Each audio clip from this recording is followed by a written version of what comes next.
Hi Sammy, Right, pleasure to see you. good to see you. Yeah, again, I've known Sammy since he was 6. Yeah. The lads, my lad, Sammy played on the same footy team at Chaddy Park for over 10 years. Great memories, great experiences, weren't they? Yeah.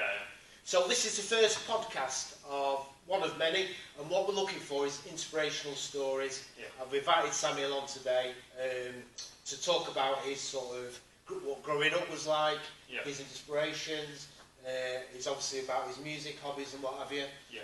But firstly, shout out to your dad, Lenny, who's a coach for a long time, along with Terry. Yeah. Shout out to the coaches for Chaddy Park. As I say, it wasn't just a football team, was it? No, it was It was a a community. community. So what was your, well, we'll start there. What was your experience of being part of the Chaddy Park community? It was great.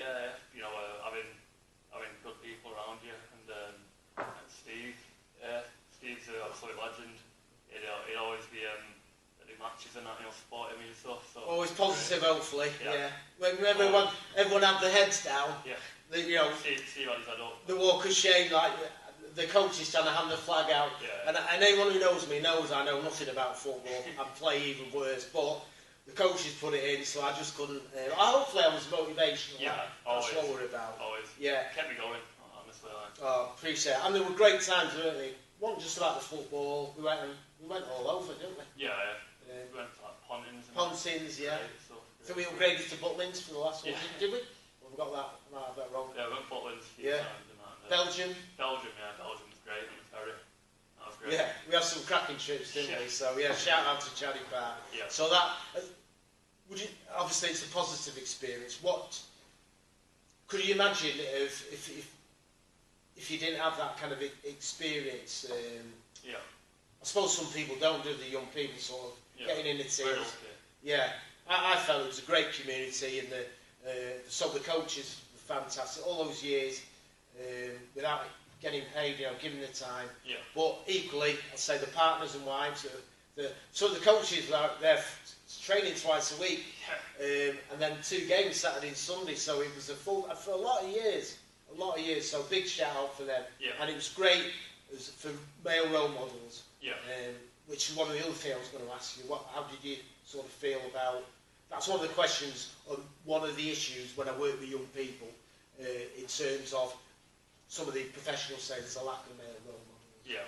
I feel like nowadays people are definitely looking online and stuff more as well. So it's good to have stuff like Parent 999 going on, so like young people can have somebody to look up to, like Steve. And appreciate that. So on that note, obviously, this is what we do. Parent 999 even, and UCAN Northwest is really about supporting young people and families, trying to avoid young people being unnecessarily criminalised. Yeah. In terms of identity, Sam, can I ask you about that? That's something that I know a lot.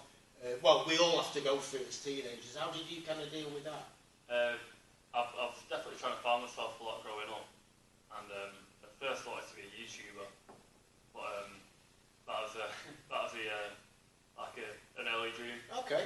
And so like people in school and that would take the mick and that, when I made YouTube videos. What was your videos? Can you share if you don't mind sharing? It was a Minecraft YouTube channel. Okay. But eventually I found my actual passion making music, so brilliant.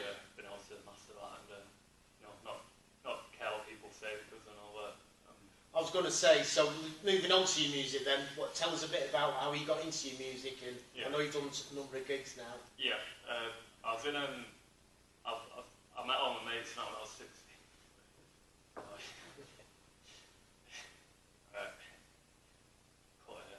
That's right, yeah. No flies on you, mate. Right. I met all my mates now when I was 16, and my mate Haley got me into making music, and he was great, and really glad that he was an inspiration to me as well. Yeah. And what's your tell us a little about your band, your solo career and all that. My artist name is Donny Storm. You can find me on Instagram, Donny.Storm, Spotify, Donny Storm, and that derives from Ninja Turtles, because Ninja Turtles are sick. Oh, is that where you got the name from? Yeah, gosh, they've been going out decades, haven't they? Yeah. I used to watch the one in about 1995. Yeah, I was going to say, and probably even before that, Yeah. Oh, brilliant. So, but, yeah. I've got a first album coming out on October 31st called Music Saves. So can we put a link in the... I always want to say that, it's the first, but a link in the description below. Well, Sam is the editing genius. Yeah. In fact, your YouTube, you were saying before, your YouTube channel's giving you some skills, hasn't it? Yeah, to do editing and what have you. Definitely. And editing music videos and stuff as well. Yeah. What about, in terms of like, what barriers have you had to overcome to get into, to be yourself in terms of music? Like there's a barrier, like when I first started, you know, because I didn't really like have my identity when I first started making music, so like still trying to find it, and then eventually as I started, you know, getting better and stuff, I found my identity more because I found it easier to put my my thoughts into music. Yeah. And yeah.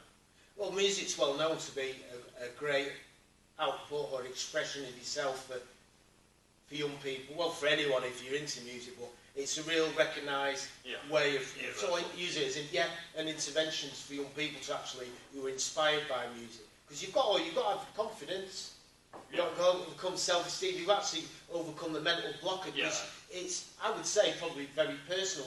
You know, when you first start getting some maybe not positive comments or worried about what people might say, probably definitely. I didn't have a lot of confidence until I was like left school really. There's a lot of hate online and stuff, but you know, just gotta power through it and just not listen to it and just, you know. It seems to be whenever you want to put yourself out there and you're doing it for you, well, it's expression of you, and obviously go on to make a living from it. But it seems that every time people try and better themselves, there's always some bit of negativity, which is such a sad thing, but it seems to be human nature. Yeah, it is. I don't.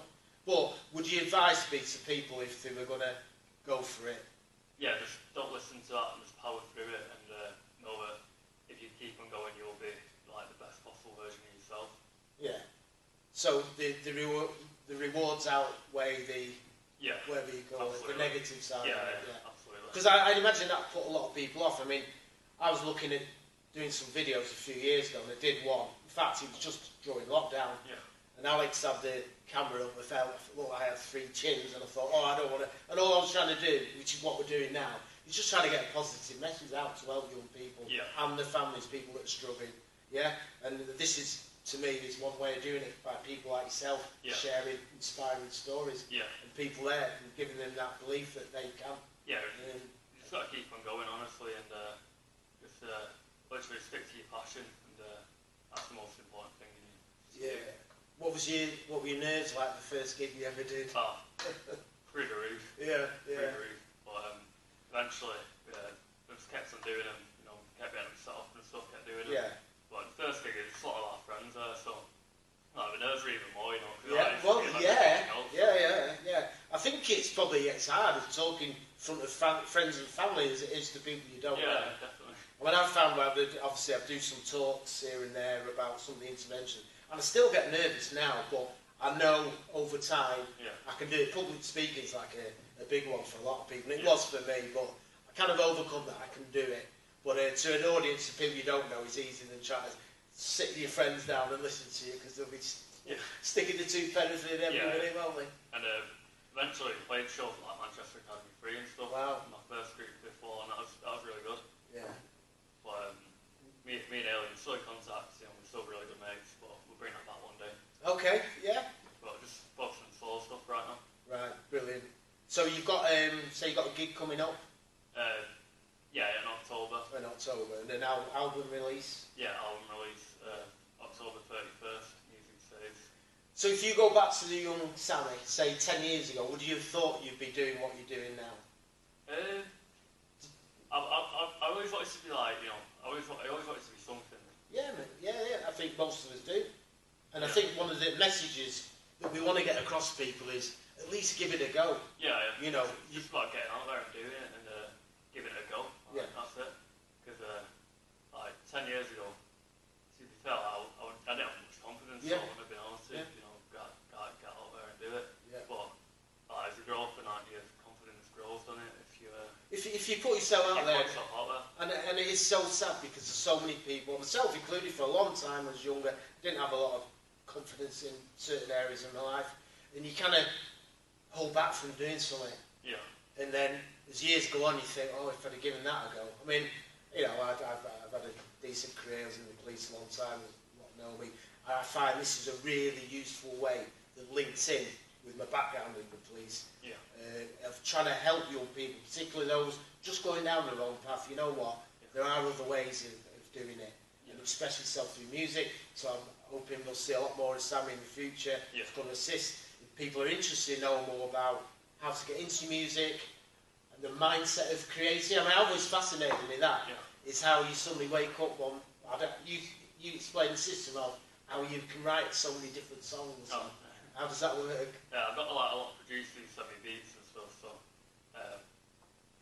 yeah, I just send me beats and I just listen for the right one, and it just comes to me, and you know, I feel like the more life experience that you get, the more you can put it into art. So wow. So you kind of get a beat first and then formulate the words and stuff around that. I feel like I've started learning bass as well, being able to sing more as well.